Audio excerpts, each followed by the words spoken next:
The marble floors of the Whitmore estate gleamed under the chandelier lights, reflecting a world Sheila Monroe had learned not to touch. She moved through the mansion like a shadow, silent, careful, invisible. Her worn sneakers made no sound as she carried fresh linens up the grand staircase, past oil paintings worth more than she'd earn in 10 lifetimes. It was a Thursday evening in late September, and the Atlanta heat had finally broken. Through the tall windows, Sheila could see the manicured gardens bathed in amber sunset light, the kind of beauty that felt like it belonged to someone else's life. She was 34 years old, but her hands looked older, cracked from bleach, calloused from scrubbing. Her dark hair was pulled back in a tight bun, and her uniform hung loose on her thin frame. She hadn't eaten lunch. Again. "Sheila!" Mrs. Whitmore's voice echoed from the master bedroom. Sharp, impatient. Sheila quickened her pace, her heart doing that familiar flutter it always did when the lady of the house called her name. Mrs. Whitmore was standing in front of her walk-in closet, arms crossed, her diamond bracelet catching the light. "These towels are not the Egyptian cotton I asked for," Mrs. Whitmore said, not looking at her. "I specifically told you. Egyptian cotton. Do I need to write it down?" "No, ma'am, I'm sorry, I'll change them right away." "See that you do." Mrs. Whitmore turned back to her mirror, dismissing her without another glance. Sheila gathered the offending towels and descended the back staircase, the one the staff used. In the laundry room, she leaned against the washing machine for just a moment, closing her eyes. Her shift had started at 6 that morning. It was now almost 8 at night. Her feet throbbed. Her stomach growled. But she couldn't think about that. Not yet. In her locker, tucked inside her jacket pocket, was a small white envelope. Inside that envelope was $320. Her entire month's salary, paid that very afternoon. She'd already done the math a dozen times. Rent was $200. That left $120 for food, bus fare, and her daughter's school supplies. It would be tight. It was always tight. But they'd make it work. They always did.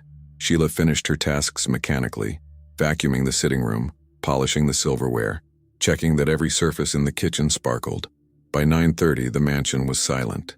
Mr. Whitmore was traveling for business as usual. Mrs. Whitmore had retreated to her bedroom with a glass of wine and her tablet. Sheila changed out of her uniform in the staff bathroom, pulling on her faded jeans and a sweater with a small hole near the hem. She signed out in the logbook, grabbed her worn purse and stepped out into the cool night air. The Whitmore estate sat on the edge of Buckhead, one of Atlanta's wealthiest neighborhoods. The wrought iron gates were automatic, opening smoothly as Sheila approached. She walked through them and turned left, heading toward the bus stop 3 blocks away. That's when she saw him. A man was sitting on the stone bench just outside the estate walls, his head in his hands. Even in the dim streetlight, Sheila could see he was trembling. He wore an expensive suit, but it was rumpled, the tie loosened. His dark hair was disheveled. He looked broken. Sheila hesitated. She'd learned long ago not to get involved in other people's problems. The world didn't reward people like her for being helpful. It usually just took more from them. But something about the man's posture, the way his shoulders shook, made her feet slow to a stop. "Excuse me," she said softly. Are you all right?" The man looked up and Sheila's breath caught. His face was pale, his eyes red-rimmed and desperate. He couldn't have been more than 40. Handsome in that polished way successful men often were. But right now he looked like he'd aged a decade in a single night. His voice cracked. "I'm sorry, I didn't mean to." He wiped his face roughly. I'm fine. But he clearly wasn't. Sheila glanced toward the bus stop, then back at the man. Against every instinct that told her to keep walking, she sat down on the bench, leaving a respectful distance between them. "Sometimes it helps to talk," she offered quietly. The man let out a bitter laugh. "You don't want to hear my problems." "Maybe not," Sheila admitted. "But I'm here anyway." For a long moment he just stared at the ground. Then, as if a dam had broken, the words came rushing out. "My mother had a stroke 3 hours ago. She's at Piedmont Hospital right now and they say she needs this medication, this specific medication, or she might not make it through the night." His hands clenched into fists. "It costs $800. $800, and I can't get it." Sheila frowned, confused. The man's watch alone looked like it cost thousands. "Can't you? Don't you have—" "My accounts are frozen," he said, his voice hollow. "All of them. There's been a situation with my company. Legal issues. I can't access anything until tomorrow morning at the earliest. And the hospital won't wait." They need payment now or they won't release the medication. He looked at her then, really looked at her, and Sheila saw something she recognized, pure, helpless terror. I've called everyone I know, everyone. No one's answering. It's late, and I'm watching my mother die because I can't come up with $800. Sheila's heart constricted. She thought of her own mother, who'd passed 5 years ago from a heart condition they couldn't afford to treat properly. She remembered that same helplessness, that same desperation. Her hand moved to her purse before her brain could catch up. How much do you have? She heard herself ask. The man blinked. What, E? How much do you have right now? Toward the 800? I have about 480 in cash. I've been scraping together everything I could find. Sheila's fingers found the envelope in her purse. $320. Her rent, her food, her daughter's school supplies. The smart thing would be to walk away. The safe thing would be to offer sympathy and nothing more. She had her own family to think about, her own survival. But she thought of that hospital room, of a mother lying in a bed, of a son sitting helplessly beside her, and she knew she couldn't walk away. With trembling hands, Sheila pulled out the envelope and opened it. The bills inside looked so small, so insignificant, but they represented everything she had. Here, she said, pressing the money into the stunned man's hands before she could change her mind. Take it. Save your mother. The man stared at the cash, then at her, his eyes wide with disbelief. I can't. How much is this? Enough, Sheila whispered. It should be enough with what you have. But I don't even know you. I can't just... Your mother doesn't have time for you to argue, Sheila said firmly. She stood up, her legs unsteady. Go, please. Just go save her. The man stood too, still clutching the money, tears streaming down his face. What's your name? Please, I need to know your name. It doesn't matter, Sheila said. Just go. She turned and walked away before he could say anything else, before she could think too hard about what she'd just done. Her vision blurred with tears as she headed toward the bus stop. The envelope in her purse was empty now. Completely empty. How was she going to tell her daughter? How was she going to explain why there was no food next week? But as the bus pulled up and Sheila climbed aboard, paying her fare with the handful of coins she kept in a separate pocket, she felt something strange and unfamiliar. Peace. For the first time in months, maybe years, she felt like she'd done something that mattered. She had no way of knowing that the man on that bench was Marcus Donnelly, CEO of Donnelly Industries, one of the largest tech companies in the Southeast. She had no way of knowing that he would spend the entire night trying to find her, asking everyone at that hospital if they'd seen a woman, mid-30s, kind eyes, wearing a sweater with a hole in it, and she had no way of knowing that by tomorrow morning, her entire world would be turned completely upside down. Sheila's apartment was on the 3rd floor of a building that had seen better days, probably 30 years ago. The elevator hadn't worked in months, so she climbed the stairs slowly, her exhaustion settling into her bones like concrete. The hallway smelled of fried food and mildew, a smell she'd long stopped noticing. She unlocked the door to find her daughter Maya asleep on the couch, a textbook still open on her lap. The girl was 12, with Sheila's same dark hair and her father's light brown eyes, though Sheila tried not to think about him. He'd left when Maya was 2, and they'd been on their own ever since. Sheila gently moved the textbook aside and draped a thin blanket over her daughter. Maya stirred slightly but didn't wake. In sleep, she looked peaceful, unaware of the constant struggle that defined their lives, unaware that tomorrow, Sheila would have to figure out how to stretch nothing into something. The apartment was small, just one bedroom that Maya used, while Sheila slept on the pull-out couch. The kitchen was barely big enough for one person. The bathroom tiles were cracked, and the windows didn't quite seal properly, letting in drafts during winter, but it was theirs. Or at least it had been theirs until Sheila had given away the rent money. She sat at the tiny kitchen table, staring at the empty envelope. What had she done? What had she been thinking? Her hands shook as the reality crashed over her in waves. Mrs. Patterson, their landlord, didn't accept excuses. She'd already warned Sheila last month when the payment was 3 days late. Mom? Sheila looked up to find Maya standing in the doorway, rubbing her eyes. Hey, baby. I didn't mean to wake you. You're crying, Maya said, her voice small and worried. Sheila quickly wiped her face. No, I'm just tired. Go back to sleep. But Maya came closer, her young face creased with concern that no 12-year-old should have to carry. Something's wrong. I can tell. Sheila wanted to lie, to protect her daughter from this mess. But she'd never been good at hiding things from Maya. The girl was too perceptive, too smart. "I made a choice tonight," Sheila said slowly. "A choice that might make things harder for us for a little while. But it was the right choice, I know it was." "What kind of choice?" Sheila told her. "Not everything, but enough. About the man outside the mansion, his dying mother, the desperate need." Maya listened quietly, and when Sheila finished, she expected anger or fear or accusations. Instead, Maya came around the table and hugged her tightly. "You did a good thing, Mom," she whispered. "Grandma would be proud." Sheila's tears came harder then, and she held her daughter close, wondering how she'd gotten lucky enough to raise such a kind soul in such a harsh world. "We'll figure it out," Maya said with a confidence that broke Sheila's heart. "We always do." The next morning, Sheila woke with a headache and a sense of dread that sat in her stomach like a stone.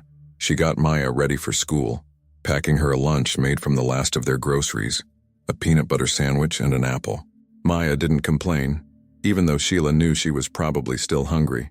After Maya left for school, Sheila got dressed in her uniform and headed to the bus stop. Her shift at the Whitmore estate started at 6, and she couldn't afford to be late. Not today. Not ever, really.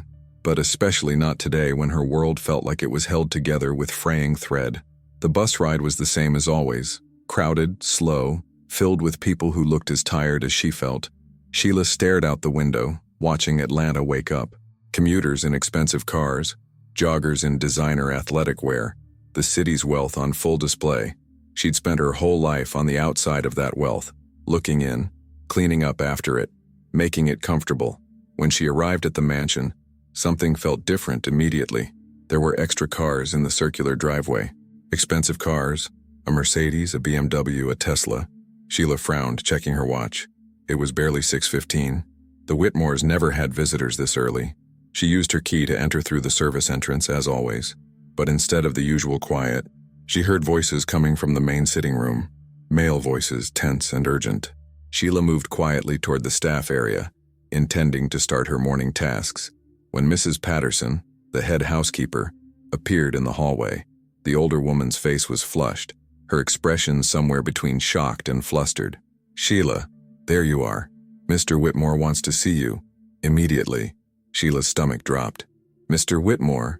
But he's supposed to be in Boston until—" "He came back early. Last night, apparently. Now go. They're waiting in the sitting room." "They?" But Mrs. Patterson just pushed her gently toward the main part of the house. "Go, now. And for God's sake, try to look presentable."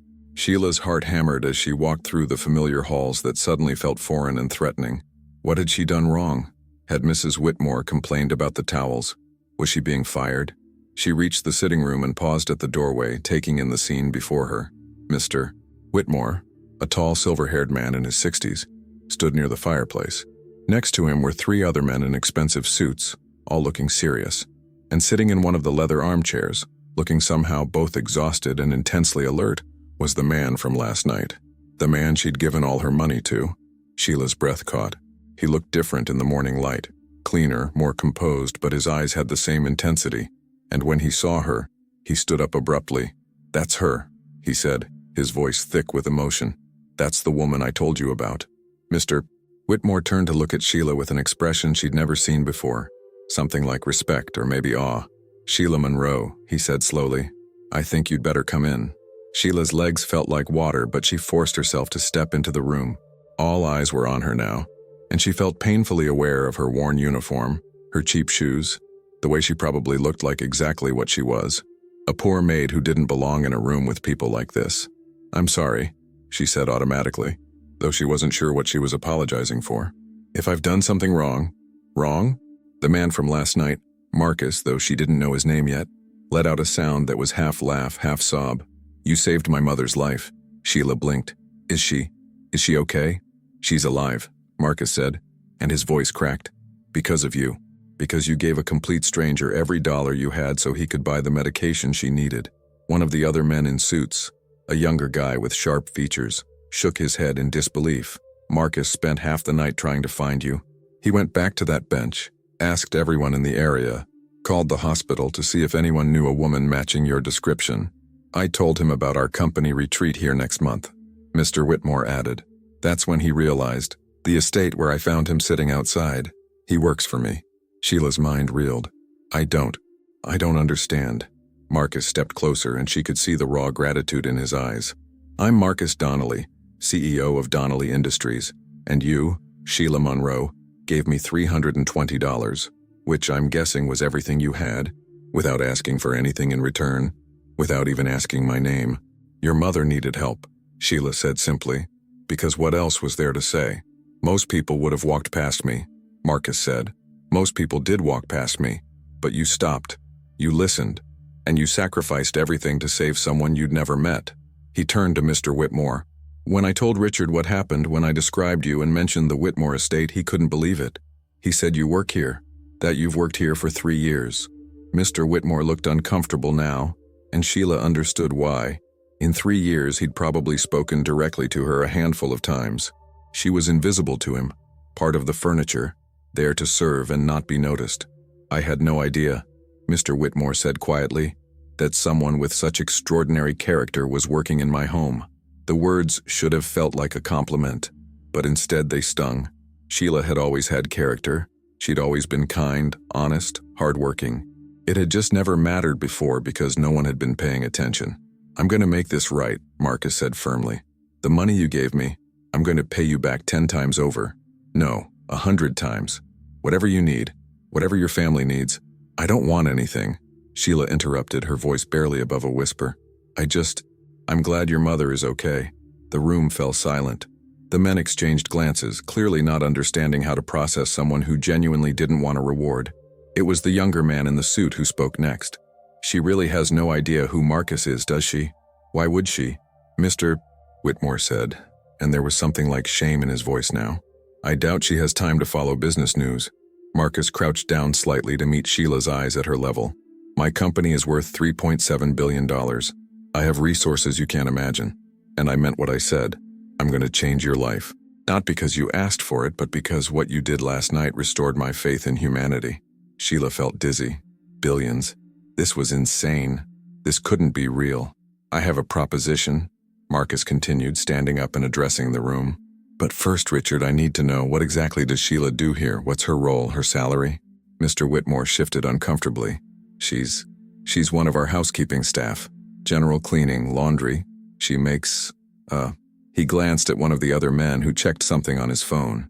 $320 a month, the man said. Paid in cash. The room went silent again, but this time the silence was different. Heavy. Damning. Marcus's expression hardened. $320 per month. It's below minimum wage, the younger man said carefully. I'm aware, Marcus said, his voice cold now as he looked at Mr. Whitmore. Richard, you're paying this woman, this extraordinary woman, less than $4,000 a year to maintain your $1 million home? Mr. Whitmore's face reddened. The wage structure for household staff it's complicated. It's exploitation. Marcus cut him off. And it ends now. He turned back to Sheila, and his expression softened. Here's what's going to happen. First, you're getting back every penny you gave me, plus interest. Second, you're never working in conditions like this again. Third, I'm going to make you an offer, and I want you to know you can say no.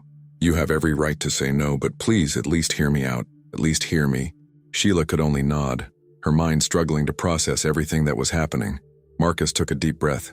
I want to hire you, not as a maid, as a consultant for our company's new community outreach program. We're launching an initiative to help working families, and I can't think of anyone better to guide that work than someone who understands that struggle firsthand.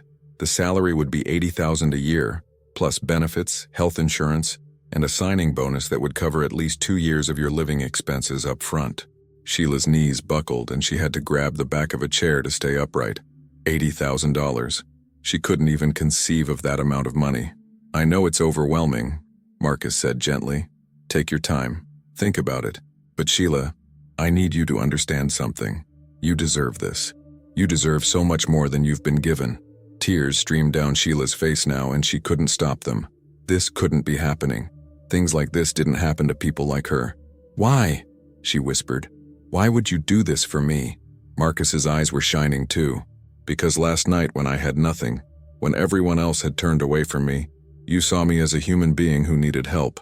You didn't see my clothes or my watch or calculate what you might get in return.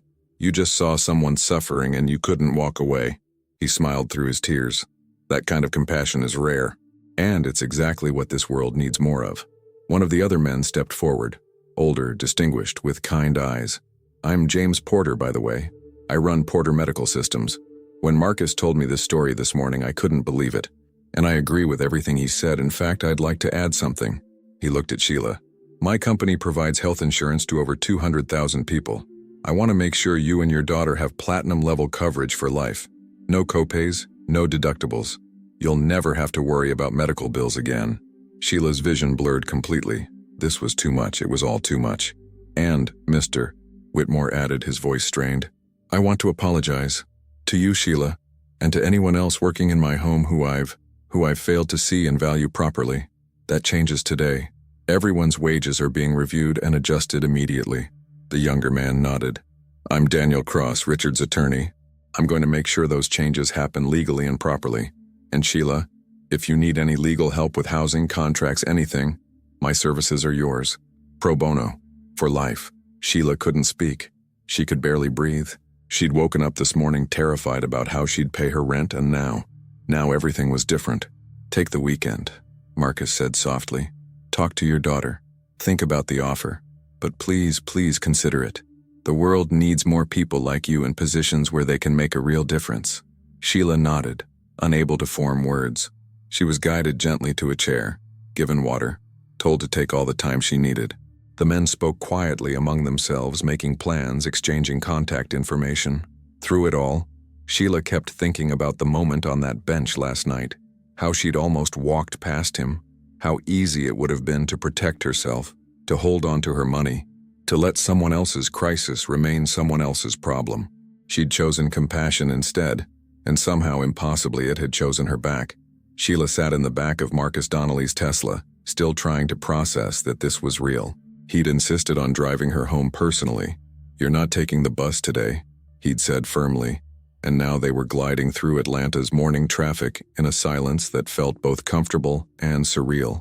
She studied her hands in her lap, the same rough, worn hands that had scrubbed toilets and polished silverware for years. They looked out of place against the cream leather seats. You're quiet, Marcus said gently, glancing at her through the rearview mirror. Having second thoughts? I don't even know how to have first thoughts about all this, Sheila admitted. 6 hours ago, I was trying to figure out how to explain to my landlord why I couldn't pay rent.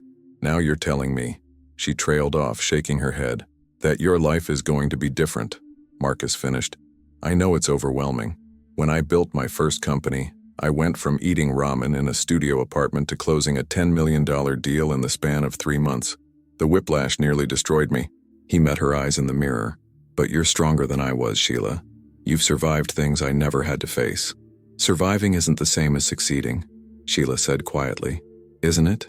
Marcus pulled onto her street and Sheila watched his expression change as he took in the neighborhood. The cracked sidewalks, the boarded-up corner store, the group of men sitting on a stoop at 8 in the morning with nothing to do. You've kept yourself and your daughter alive, housed, and from what Richard tells me, you've never missed a day of work in 3 years. That's not just surviving, Sheila. That's succeeding against impossible odds. He parked in front of her building, and Sheila saw Mrs. Patterson, her landlord, not the housekeeper, standing on the front steps with her arms crossed. The older woman's face was set in that expression Sheila knew too well. Time to pay up or get out. Is that your landlord? Marcus asked, his tone shifting. Yes, and I'm 5 days early, but she's probably heard I got paid yesterday and wants to make sure she gets hers first. Sheila reached for the door handle. Thank you for the ride, Mr. Donnelly. I should... Wait. Marcus was already getting out of the car.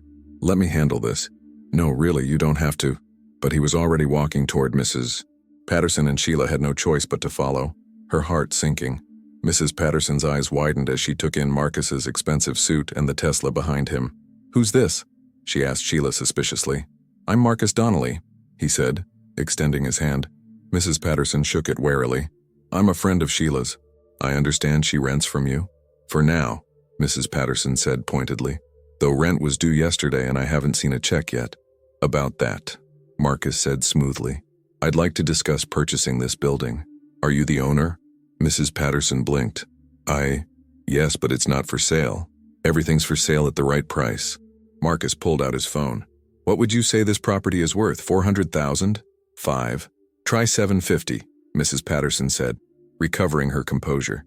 This is a prime location and property values are rising. 750 it is, Marcus said casually, typing something on his phone. My attorney will contact you this afternoon with an offer. Cash sale, close in 30 days. In the meantime, I'm paying the next 12 months of rent for Unit 3C, that's Sheila's apartment, in advance. How much per month? Mrs. Patterson's mouth opened and closed like a fish. $200. Here's $3,000, Marcus said, and Sheila watched in stunned silence as he pulled a stack of bills from his wallet and counted them out. That's 12 months plus a buffer. And Mrs. Patterson? I expect Sheila to be treated with respect during that time. No surprise inspections, no harassment, no sudden repairs that require her to relocate. Are we clear? Mrs. Patterson took the money with shaking hands. Crystal clear, Mr. Donnelly. As Marcus turned back toward Sheila, she saw something in his expression, a quiet anger that hadn't been there before. He'd seen how she lived, really seen it, and it had affected him.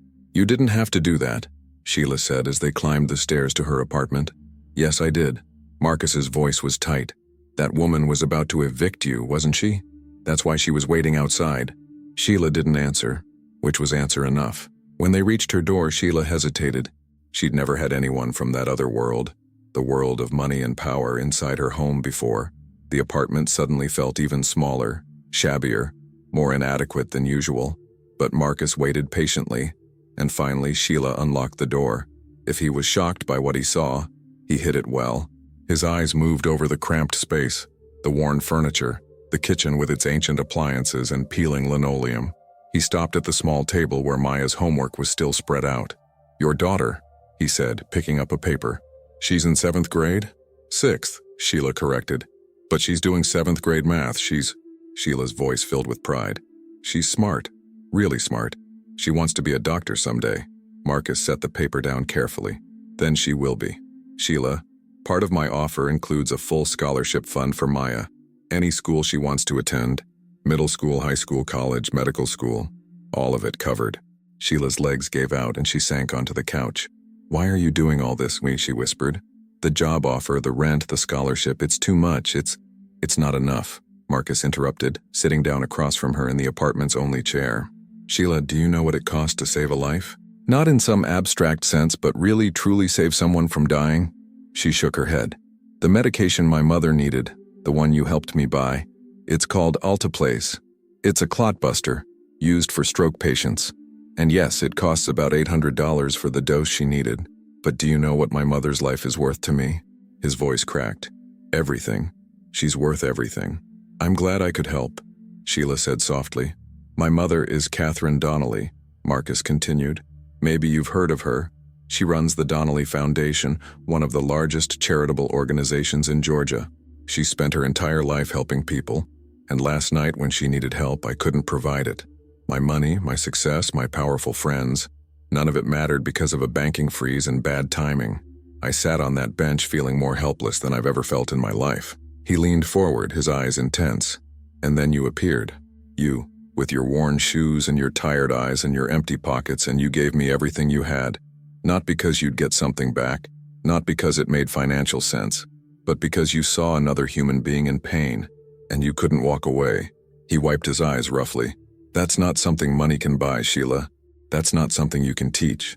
That's character. Pure, unshakable character. And it's exactly what this world is running out of. Sheila's tears fell freely now. I just did what anyone would do. No, Marcus said firmly. You did what almost no one would do. And that's why I'm not offering you charity. I'm offering you an opportunity. My company is about to launch the most ambitious community outreach program in our history. We're going to partner with working families, provide resources, create pathways out of poverty, but we need someone who actually understands that world to guide us. Someone who knows what it's like to choose between medicine and groceries. Someone who won't let us create programs that sound good on paper, but don't actually help people. He stood up, pacing the small space. I've spent the last 10 years surrounding myself with executives and consultants and people who've never missed a meal in their lives. They're smart, they're capable, but they don't know what you know. And without that knowledge, we're just rich people playing at helping the poor. Sheila thought about that, about all the times she'd seen wealthy people start charity initiatives that completely missed the mark.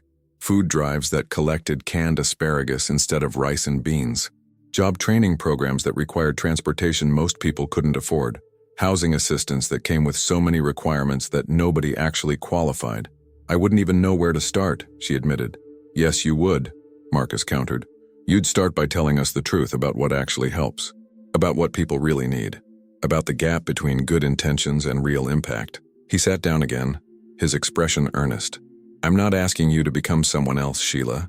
I'm asking you to be exactly who you are, just in a place where your voice can actually create change. The apartment door burst open suddenly and Maya rushed in, her backpack sliding off her shoulder. Mom, Mrs. Chen said she saw you getting out of a fancy car and… She stopped dead, seeing Marcus. Oh, sorry, I didn't know. Maya. Sheila stood quickly. What are you doing home? School doesn't end for hours. Half day, Maya said, her eyes still on Marcus. Teacher planning. I told you last week, remember? Sheila had forgotten. She'd forgotten because she'd been too busy worrying about money and bills and how to make their lives work for one more month. This is Mr. Donnelly, Sheila said carefully. We're discussing a job opportunity. Maya's eyes widened. She was smart enough to know that men in $1,000 suits didn't usually visit their apartment to discuss job opportunities. Is everything okay? Everything's fine, sweetheart, Sheila said, but her voice wavered. Marcus stood, offering his hand to Maya. It's very nice to meet you. Your mother tells me you want to be a doctor. Maya shook his hand uncertainly. Yes, sir. A pediatric surgeon specifically. That's ambitious. What made you choose that specialty? My grandma died from a heart condition, Maya said matter-of-factly. The doctors said they could have fixed it if they'd caught it earlier. I want to be the kind of doctor who catches things early, who helps people before it's too late. Marcus glanced at Sheila, and she saw understanding dawn in his eyes. This wasn't just a smart kid with big dreams. This was a child who'd watched her mother struggle, who'd seen loss up close, and who'd decided to fight back the only way she knew how, by learning, by preparing, by becoming someone who could help. Your mother did something incredibly brave last night, Marcus said to Maya. She helped a stranger when he desperately needed it, even though it cost her everything she had. Maya looked at her mother with fierce pride. That sounds like Mom. She's remarkable, Marcus agreed, and I'm trying to convince her to come work for my company, where she can help a lot more people. But she's worried about whether she's qualified. He crouched down to Maya's level. What do you think? Is your mom qualified to help people? Maya didn't hesitate. She's the most qualified person I know. Marcus smiled. I think so too. He stood and addressed Sheila again. Think about it this weekend. Talk it over with Maya. My assistant will call you Monday morning with details. Salary, benefits, start date, everything. But Sheila, I need you to understand something. His voice grew serious. This isn't about me doing you a favor. This is about me recognizing someone with extraordinary gifts and putting her in a position where those gifts can actually matter. You'll be working hard, you'll be challenged, but you'll also be changing lives, including your own. He handed her a business card. My personal number is on the back. Call me anytime, day or night, if you have questions. And Sheila? He paused at the door. My mother wants to meet you. When she's a little stronger. When she's home from the hospital, she wants to thank you herself. Would that be okay? Sheila could only nod, her throat too tight for words. After Marcus left, Maya turned to her mother with enormous eyes. Mom, what just happened? Sheila sank back onto the couch, staring at the business card in her hands. I have no idea, baby. I honestly have no idea. But as she sat there with her daughter beside her and the weight of impossible possibilities pressing down on her chest, Sheila felt something she hadn't felt in years. Hope. Real, terrifying, beautiful hope. The weekend passed in a blur of disbelief and cautious planning. Sheila had called in sick to the Whitmore estate for the first time in 3 years. Mr. Whitmore had actually insisted, saying she needed time to consider her options, and spent Saturday morning sitting at her kitchen table with Maya, staring at Marcus Donnelly's business card like it might disappear if she looked away. You have to take it, Mom, Maya said for the 10th time, eating cereal from a bowl that had a crack running down the side. This is literally a miracle. Miracles don't happen to people like us, Sheila said quietly. They do now. Maya reached across the table and squeezed her mother's hand. Mom, listen to me. You've spent your whole life taking care of me, working yourself to the bone, going without so I could have enough. When do you get to have something good happen? When do you get to be the one who's taken care of? Sheila's eyes filled with tears. You're 12. You shouldn't have to worry about things like this. I'm 12, but I'm not stupid. I know how hard things are. I hear you crying at night when you think I'm asleep. I see you skipping meals, so there's more for me. Maya's voice cracked. Let someone help us for once. Please. That afternoon, Sheila's phone rang. A number she didn't recognize. She answered hesitantly. Ms. Monroe? This is Jennifer Park, Mr. Donnelly's executive assistant. He asked me to reach out to discuss the logistics of your potential position with us. Oh, yes. Hello? Sheila felt suddenly foolish, unprepared. Jennifer's voice was warm and professional. I understand this is all happening very quickly, but Mr. Donnelly wanted me to go over some details with you so you have a clear picture before making your decision. Do you have a few minutes? Yes, of course. Wonderful. So the position we're offering is Director of Community Relations and Family Advocacy. The starting salary is $85,000 annually, Mr. Donnelly increased it from his initial offer after reviewing comparable positions.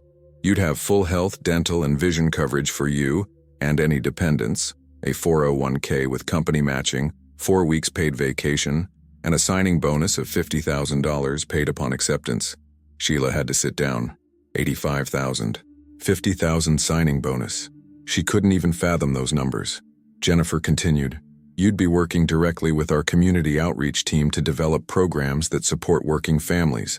Things like child care assistance, educational grants, job training, financial literacy courses. Mr. Donnelly envisions you as the moral compass of these initiatives, if you will. Someone who ensures we're actually helping people rather than just checking boxes. But I don't have any experience with that kind of work, Sheila said, her voice small. I'm a housekeeper. I didn't even finish college. You have something more valuable than a degree, Ms. Monroe. You have lived experience. You understand the challenges our programs are meant to address because you've faced them yourself. And honestly, we have plenty of people with MBAs and social work degrees. What we don't have is someone who can look at a proposal and say, this sounds good on paper, but here's why it won't actually work for the people you're trying to help.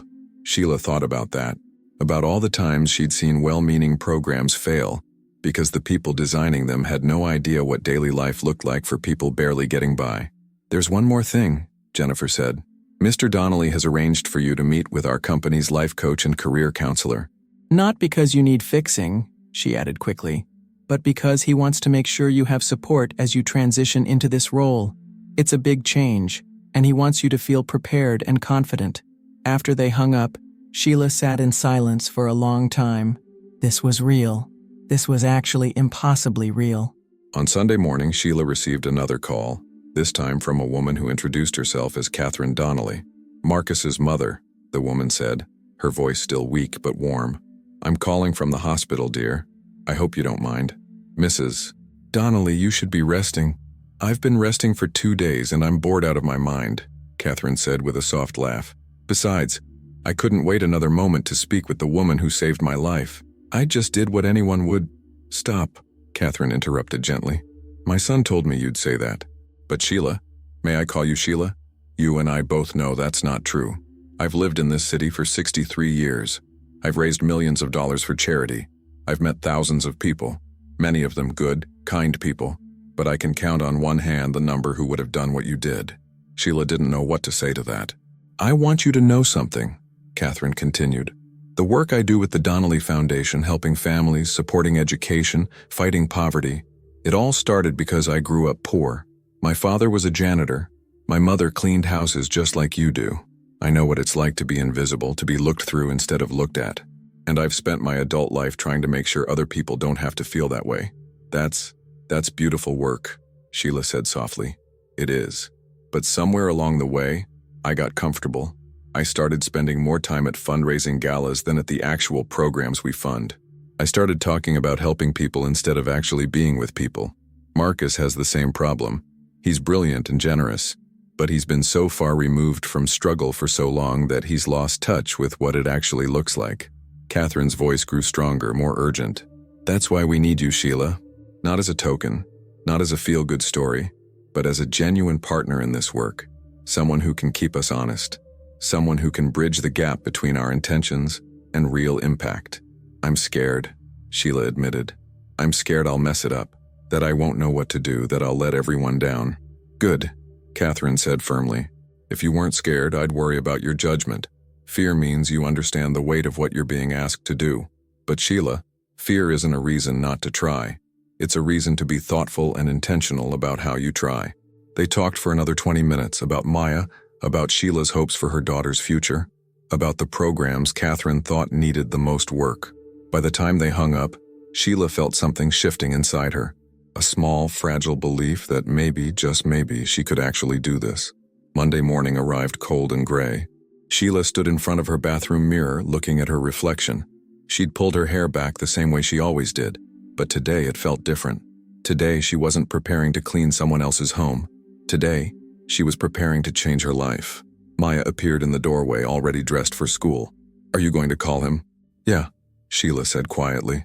"Yeah, I am." She dialed Marcus's number with shaking hands. He answered on the second ring. "Sheila, I was hoping I'd hear from you today." "I want to accept," she said, the words tumbling out before she could second-guess them. "The position, the job, I want to accept. I'm terrified and I don't know if I can do this, but I want to try." She could hear the smile in Marcus's voice. "That's the best news I've had all week. Jennifer will be in touch today to start the paperwork. Your official start date is 2 weeks from today. That gives you time to give notice at the Whitmores and get settled. But Sheila, there's something else I'd like to discuss with you." "Okay. The apartment you're living in, it's not safe. I drove through that neighborhood, and I saw the dealers on the corner, the broken streetlights, the bars on all the windows. I don't want you and Maya there anymore." Sheila's defenses went up immediately. "It's all we can afford." "I'm not criticizing you," Marcus said quickly. "You've done an incredible job providing for your daughter with the resources you had, but now you have different resources, and I'd like to help you find a new place. Somewhere safe, somewhere Maya can walk to school without you worrying. The company has corporate housing we use for relocating executives, a 2-bedroom apartment in Virginia Highland, fully furnished. You can stay there for 6 months while you look for something permanent, or longer, if you need it." Virginia Highland. Sheila knew that neighborhood. Tree-lined streets, good schools, coffee shops, and parks. The kind of place she'd only ever seen while riding the bus through on her way to clean someone else's home. "I can't just take an apartment from you," she protested weakly. "You're not taking it. You're earning it. Sheila, part of your compensation package is housing assistance. This is completely above board, approved by our HR department. It's the same benefit we offer to any executive-level employee relocating to Atlanta." "Executive level," Sheila repeated, the words feeling foreign in her mouth. "That's what you are now," Marcus said firmly. "A director in my company, and we take care of our people. Let us take care of you." The next 2 weeks were a whirlwind. Sheila gave her notice at the Whitmore estate. Mrs. Whitmore had been coldly polite, Mr. Whitmore awkwardly gracious, offering her a bonus she knew was guilt money. She'd donated it to the church she used to attend when they could afford the bus fare. She and Maya had packed up their meager belongings, shocked by how little they actually owned. Everything they had fit into a dozen boxes and a few garbage bags. The day they moved into the Virginia Highland apartment, Sheila stood in the doorway and cried. It was beautiful. Hardwood floors, updated kitchen, windows that let in actual sunlight. Maya had her own bedroom with a real bed and a desk for homework. There was a park 2 blocks away and a good public school within walking distance. "Mom, come look at the bathroom," Maya called out. "It has a bathtub, like a real bathtub, not just a shower." Sheila followed her daughter's voice, taking in each room with wonder. This was theirs. At least for now, this was theirs. That evening, as they ate pizza on the floor because they hadn't figured out the furniture yet, Maya looked at her mother seriously. "Do you think life can really change this fast?" she asked. "Like, is this permanent or is it going to disappear?" Sheila thought about that, about Marcus and Catherine, about Jennifer Park's detailed emails, about the employment contract she'd signed with an actual lawyer present to explain every clause, about the signing bonus that had appeared in her new bank account, the first time in her life she'd had 5 figures in savings. "I think," Sheila said slowly, "that we've been given an incredible opportunity, but it's up to us to make it permanent. I have to work hard, prove myself, show them they were right to take a chance on me, and you have to keep being the amazing kid you are, studying hard, dreaming big, being kind." "We can do that," Maya said confidently. "We've been doing hard things our whole lives. Now we just get to do hard things with less stress about money." Sheila laughed, pulling her daughter into a hug. "When did you get so wise?" "I learned from the best," Maya said, squeezing back. Sheila's first day at Donnelly Industries was terrifying. Jennifer Park met her in the lobby of the gleaming downtown building, all glass and steel and modern art that probably cost more than Sheila used to make in a year. "Nervous?" Jennifer asked kindly as they rode the elevator to the 15th floor. "Is it that obvious? You're gripping that portfolio like it's a life preserver. But don't worry. Everyone here has been briefed on who you are and why you're here. Marcus made it very clear that you're to be treated with respect and given the support you need to succeed." The elevator doors opened to reveal a modern office space. Open floor plan, collaborative workspaces, people in business casual attire moving purposefully from place to place. Several looked up as Sheila and Jennifer entered, and Sheila saw curiosity in their eyes, but also something else, interest, genuine interest. "Sheila," Marcus appeared from a conference room smiling broadly. "Welcome, how are you feeling?" "Like I might throw up," she admitted. He laughed. "That's normal. Come on, I'll show you to your office." Office. She had an office. Not a supply closet or a locker, an actual office with a door and a window and her name on a placard. Sheila Monroe, Director of Community Relations and Family Advocacy. "Your team is waiting to meet you," Marcus said. "There are 5 people who'll be working under your direction. Researchers, program coordinators, community liaisons. They're good people, Sheila. Smart, passionate, eager to learn from you." "Learn from me," Sheila repeated, still trying to wrap her mind around that concept. "Yes, from you." Marcus put a hand on her shoulder. "I know imposter syndrome is hitting hard right now. I know you're questioning whether you deserve this, but I need you to trust me. You're exactly where you need to be, and you're going to be brilliant at this." The first meeting was overwhelming. 5 eager faces, all younger than her, all with college degrees and previous experience in nonprofit work. They looked at her expectantly, waiting for direction, for insight, for leadership. Sheila took a deep breath and decided to just be honest. "I'm not going to pretend I know what I'm doing," she started. "Most of you have more formal education than me, more experience in this field. But what I do have is 15 years of living paycheck to paycheck, of making impossible choices between food and medicine, of navigating systems designed to keep people like me trapped." She looked around the table, making eye contact with each person. "I'm here because Mr. Donnelly believes that perspective is valuable. And my job, our job, is to make sure that every program we develop actually serves the people it's meant to help. Not the people we wish existed, but the people who actually show up." There was a moment of silence, and then one of the women, a young black woman named Kendra, leaned forward. "That's exactly what we need," she said. "I've been working in social services for 3 years, and the biggest problem I see is programs designed by people who've never experienced the problems they're trying to solve. I'm so glad you're here." The others nodded in agreement, and Sheila felt something in her chest loosen. Maybe she could do this, maybe she really could. That night, Sheila came home to find Maya doing homework at the kitchen table. Their actual kitchen table, not the tiny rickety one from the old apartment. "How was your first day?" Maya asked, looking up from her math book. "Terrifying and amazing," Sheila said honestly. "I spent 4 hours in meetings where people actually listened to what I had to say, actually wrote down my ideas and said things like, 'That's a great point, and we should implement that. Because you're smart, Mom. You've always been smart. People are just finally paying attention.'" Sheila sat down next to her daughter, emotion welling up. "You know what I kept thinking about today? Your grandmother. How she worked 3 jobs and still couldn't afford to see a doctor until it was too late. How she would have loved to see this. You in a safe neighborhood. Me in a job where I can actually help people like us. She can see it," Maya said softly. "And she's proud. I know she is." They sat together in comfortable silence, the apartment warm and quiet around them. Outside, the street was well lit and peaceful. Inside, they had everything they needed, and for the first time in their lives, the promise of something more. Stability, security, hope. Sheila thought about that moment 2 weeks ago, standing on that bench outside the Whitmore estate, making the decision to give away everything she had. It had seemed like the end of something then, the final proof that no matter how hard she tried, she'd never get ahead.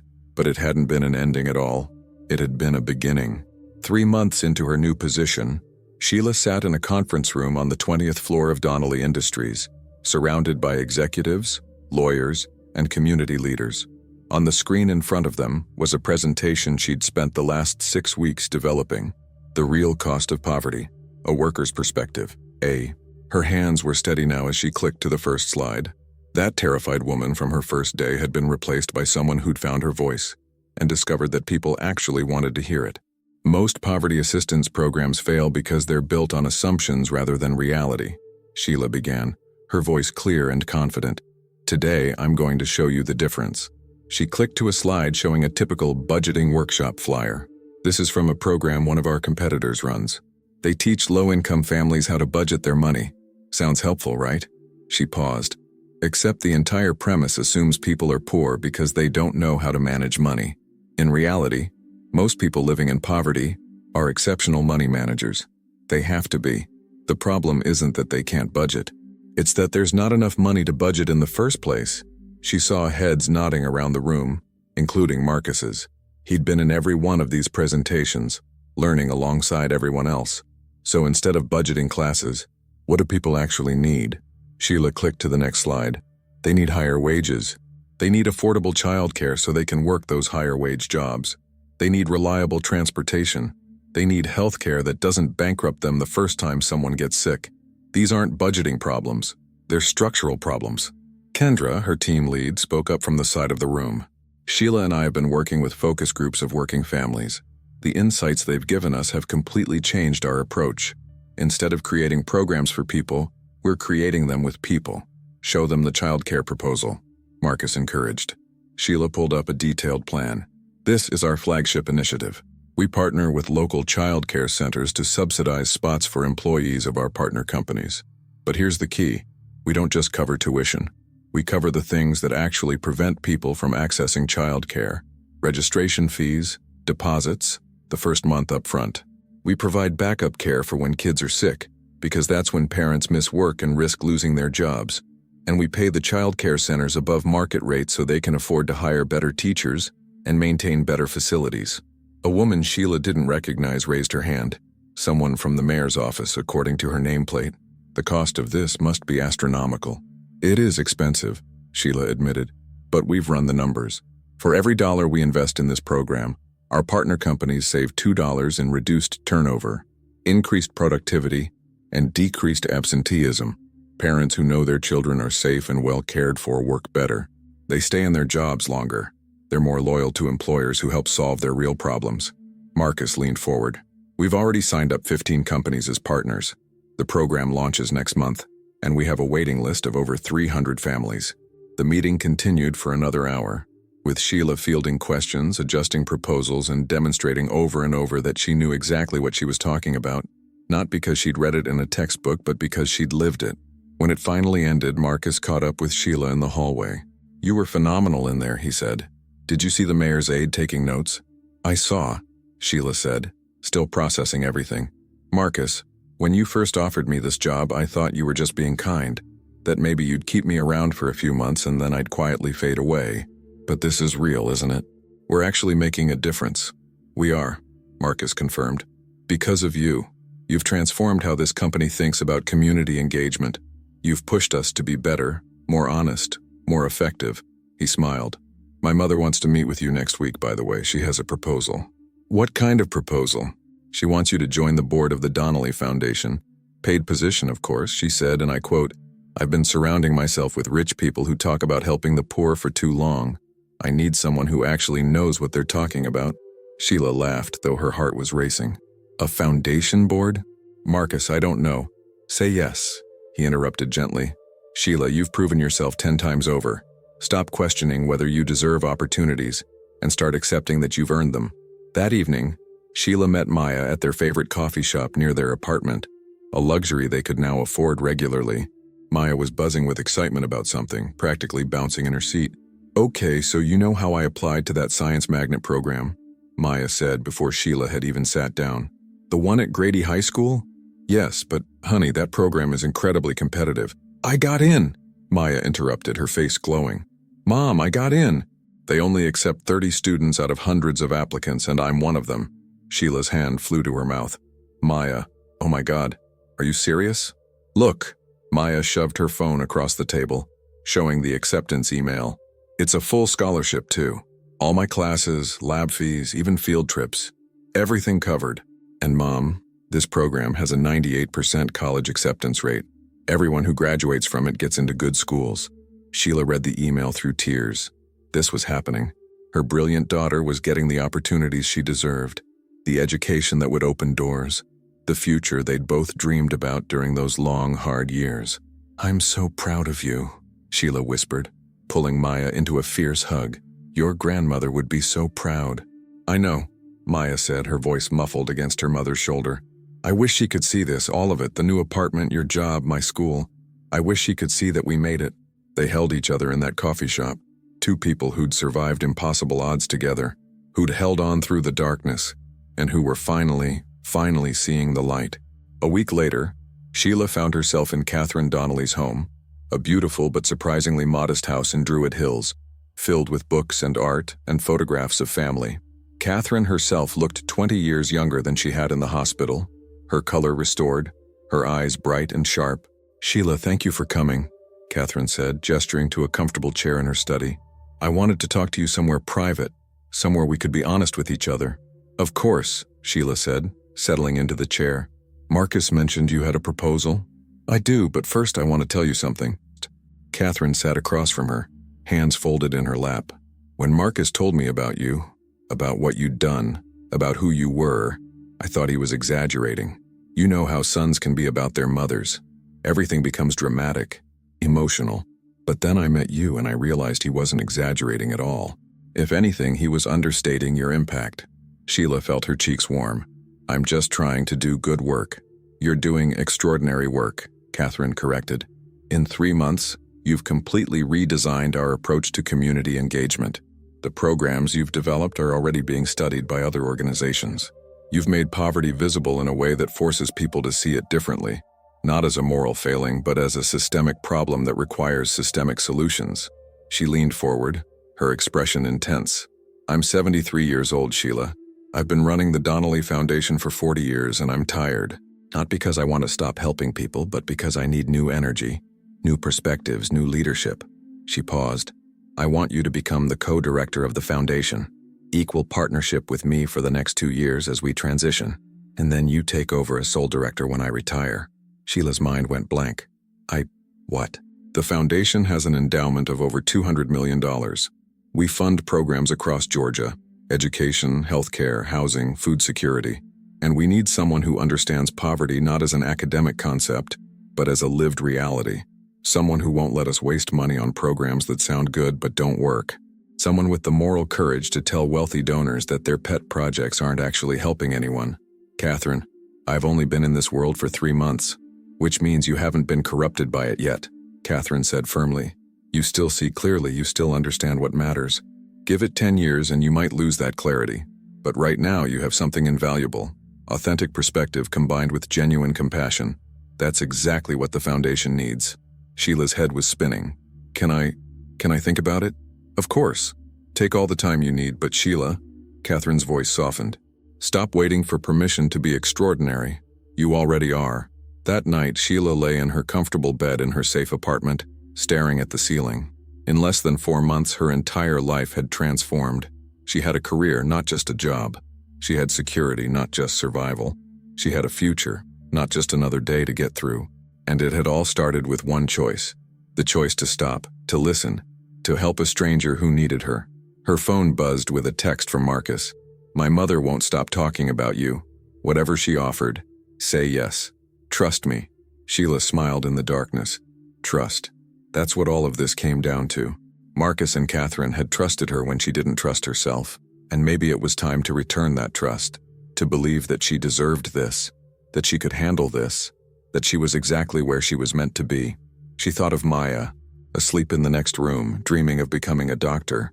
She thought of all the other Mayas out there, brilliant kids trapped in poverty, waiting for someone to see them, to invest in them, to give them a chance.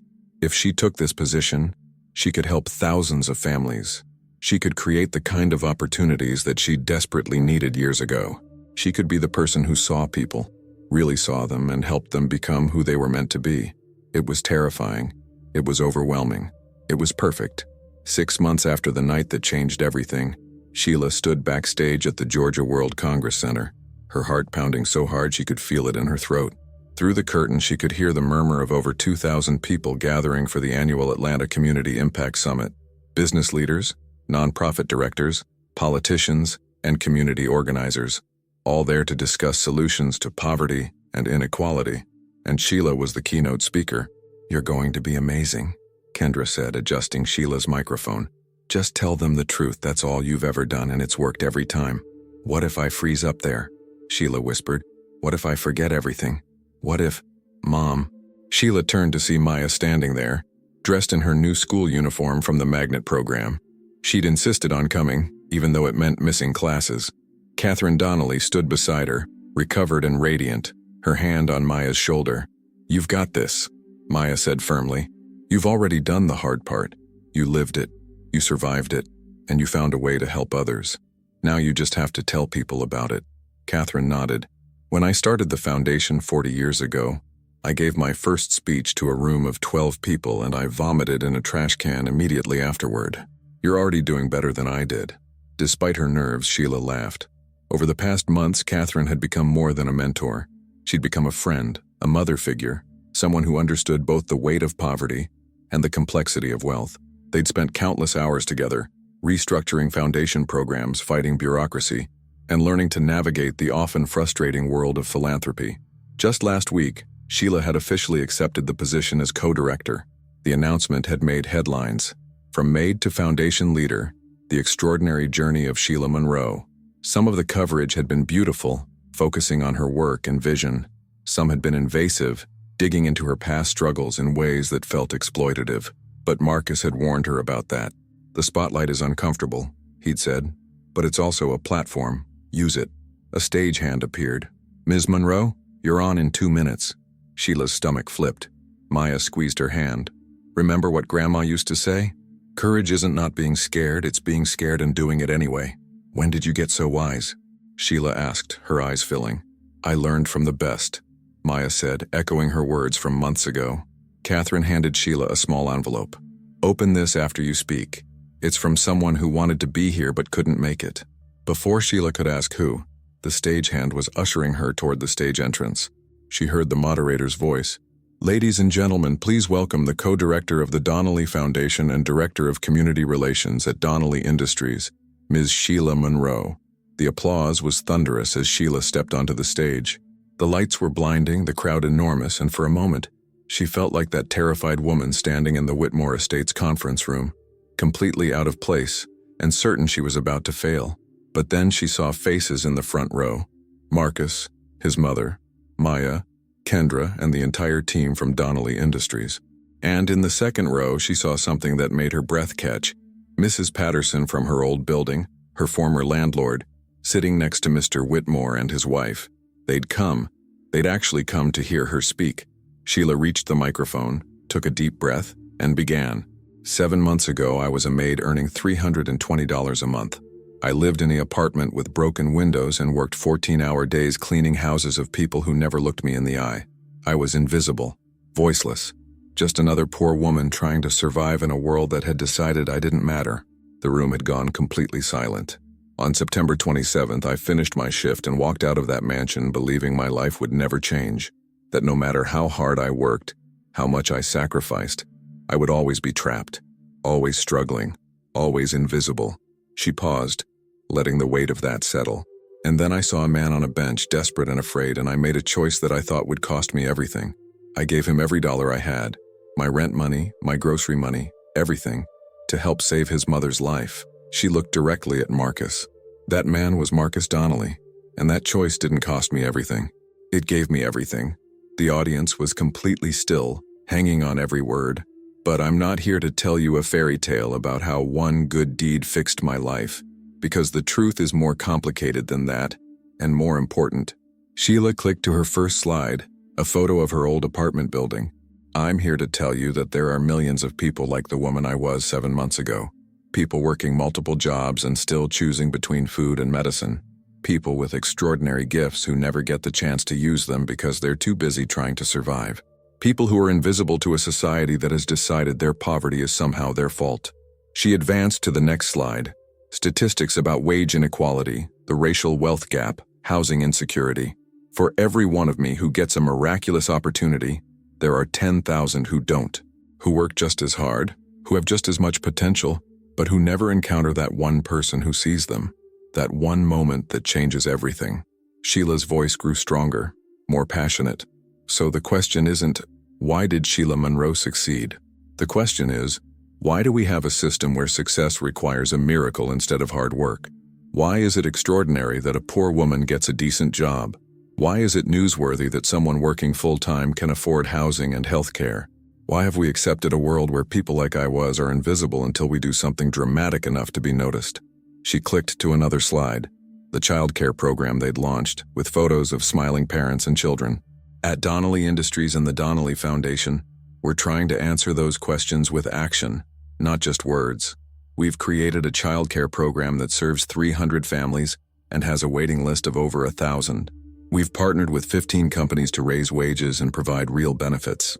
We've funded emergency assistance programs that help people before they reach crisis, because prevention is cheaper and more effective than intervention. The next slide showed more statistics: reduced turnover rates, increased productivity, families moving out of poverty. And here's what we've learned. Investing in people isn't charity. It's smart business. It's good economics. It's the right thing to do morally, and it also happens to work. Companies that pay living wages have more loyal employees. Communities that provide affordable housing have lower crime rates. Children who have access to quality childcare and education grow up to be productive adults who contribute to society. Sheila paused, looking out at the sea of faces, some wealthy, some not, all listening intently. But we can't do this alone. We need more companies to step up. We need more foundation leaders to fund programs that actually work, not just programs that sound good in grant applications.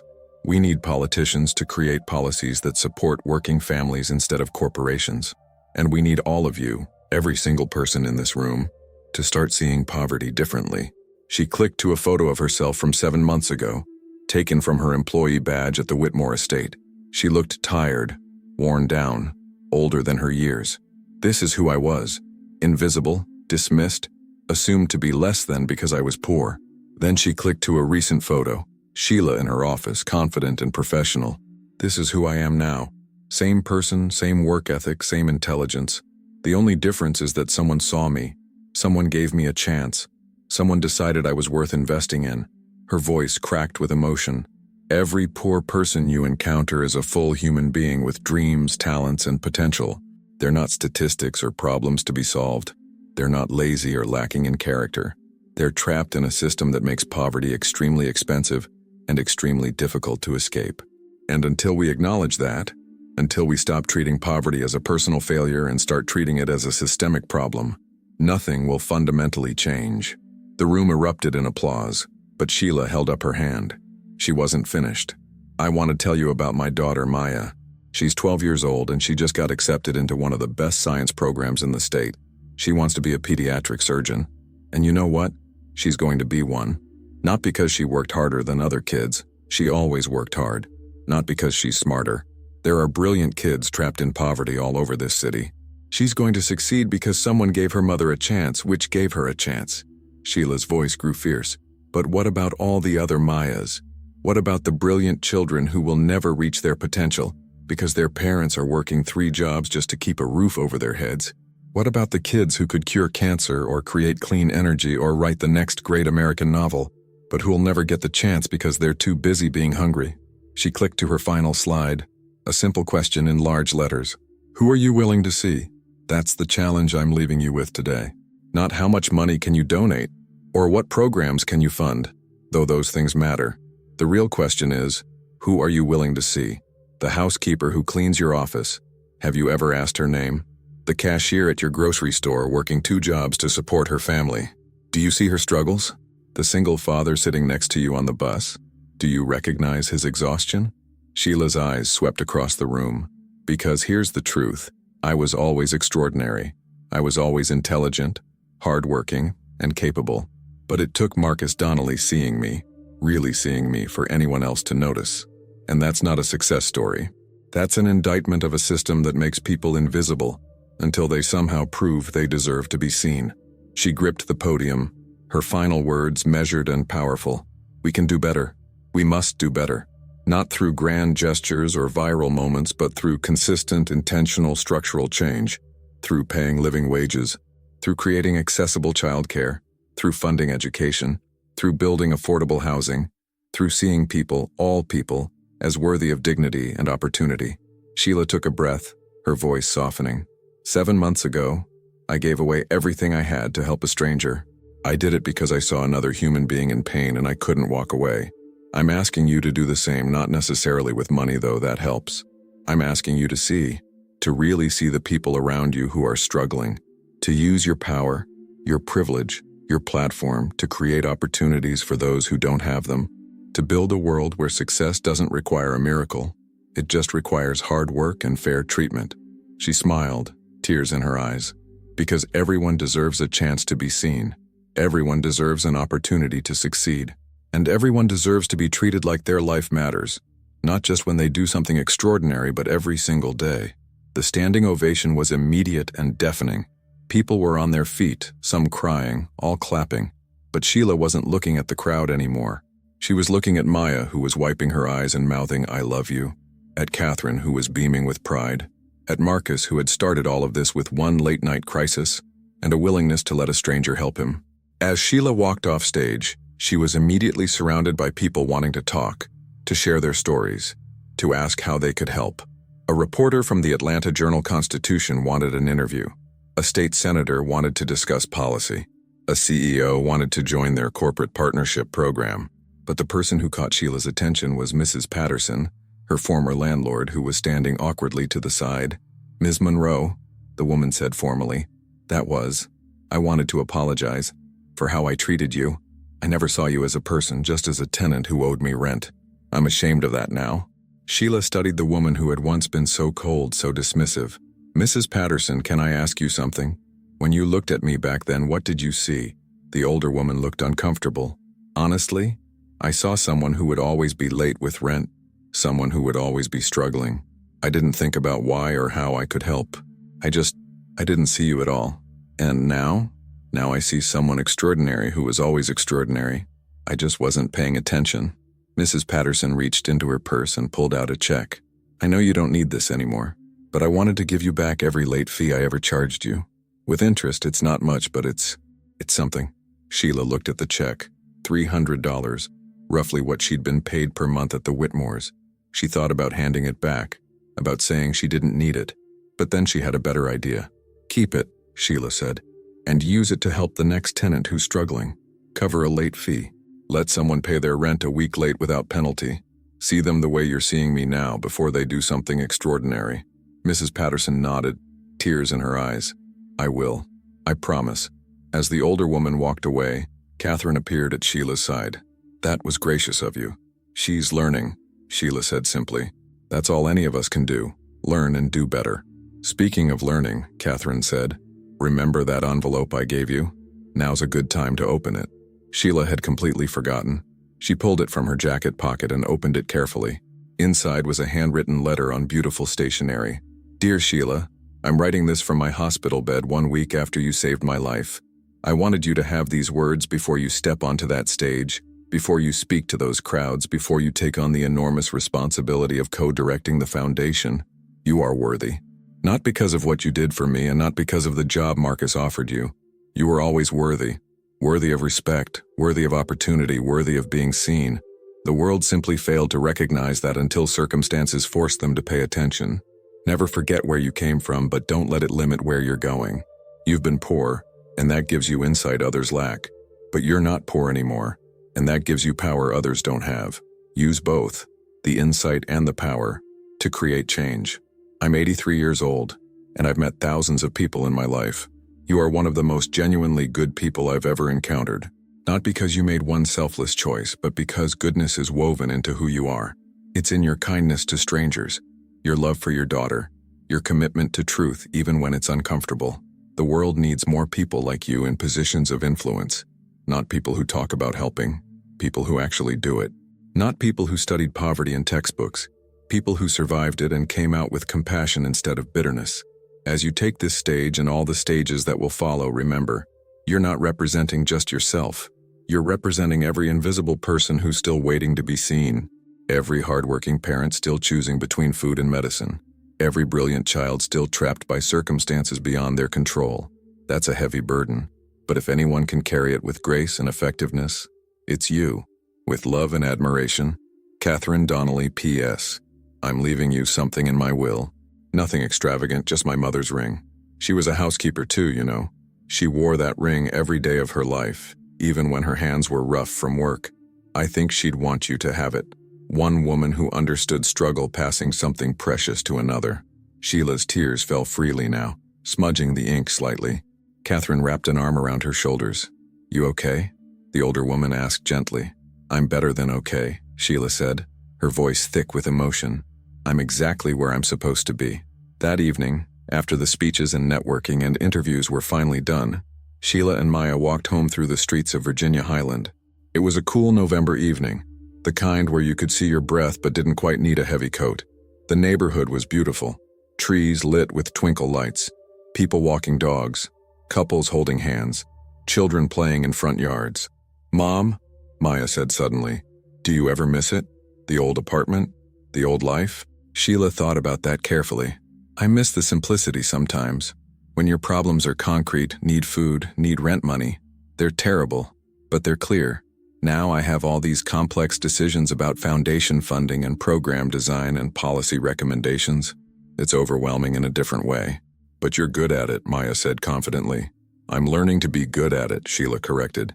There's a difference. She looked at her daughter. What about you? Do you miss anything? No, Maya said immediately, then reconsidered. Actually, yeah. I miss feeling like I knew how to help you. When things were bad, I could help by being quiet, by not asking for things, by getting good grades so you had one less thing to worry about. Now that things are better, I don't know what my role is anymore. Sheila stopped walking and turned to face her daughter. Your role is to be 12 years old, to do your homework and hang out with friends and dream about your future without worrying about money. That's what I've been working for, Maya. Not so you could keep helping me survive, but so you could just be a kid. I'm not really good at being just a kid, Maya admitted. I've been taking care of things for so long I don't know how to stop. Then we'll learn together, Sheila said, pulling her daughter close. How to live without constant fear. How to enjoy security without feeling guilty about it. How to help others without sacrificing ourselves. We'll figure it out. They continued walking, and as they approached their building, Sheila saw someone sitting on the front steps. As they got closer, she recognized Marcus holding a bottle of champagne and wearing a grin. I know it's a school night, he said as they approached, but I figured we could make an exception. That speech today, Sheila, it's already going viral. 500,000 views in 6 hours. People are calling it the most important speech on poverty they've ever heard. It was just the truth, Sheila said, but she felt a surge of hope. If people were listening, really listening, then maybe they could create real change. It was the truth spoken with power and authenticity, Marcus corrected. And it's going to change things. I've already gotten calls from 3 Fortune 500 companies wanting to partner with us. A senator wants to use your speech as the basis for new legislation. The University of Georgia wants you to teach a course on poverty and public policy. I don't have time to teach, Sheila protested. Not yet, Marcus agreed. But someday, because this is just the beginning, Sheila. You've found your voice and people are listening, really listening. The three of them sat on the steps, Maya, Sheila, and Marcus. As the evening deepened around them, they talked about the day, about the future, about the programs they'd launch and the lives they'd change. They talked about Catherine's retirement party next year, about Maya's science competition, about the 1,000 small ways the world was shifting. And as Sheila sat there, champagne in hand, daughter beside her, friend across from her, she thought about that night 7 months ago, standing on that bench outside the Whitmore estate, pressing all her money into a stranger's hands, believing her sacrifice would remain unknown and unrewarded. She'd been wrong about so many things that night, but she'd been right about the most important thing. Sometimes you help people not because you'll get something back, but because it's the right thing to do. Because we're all connected in ways we don't always see. Because compassion isn't transactional, it's transformational. And sometimes when you're brave enough to give everything you have to help someone else, the universe gives you back more than you ever imagined possible. Not always, not even often, but sometimes. And that was enough to make it worth the risk. Mom? Maya's voice broke into her thoughts. What are you thinking about? Sheila smiled, looking at the two people who had helped transform her life, and at the neighborhood that now felt like home, and at the future that stretched out before them full of possibility. I'm thinking, she said softly, that kindness is never wasted, even when it costs everything. Especially then. Marcus raised his glass. To kindness. And to the extraordinary woman who reminded us all what it looks like. To Mom, Maya added, clinking her glass of sparkling cider against theirs. The most extraordinary person I know. They drank together as the stars came out overhead. 3 people bound by compassion, changed by generosity, and committed to making sure that the kind of transformation Sheila had experienced wasn't a miracle. It was a possibility available to everyone willing to work for it. If this story touched you, watch until the end and don't forget to subscribe for more emotional and inspiring stories.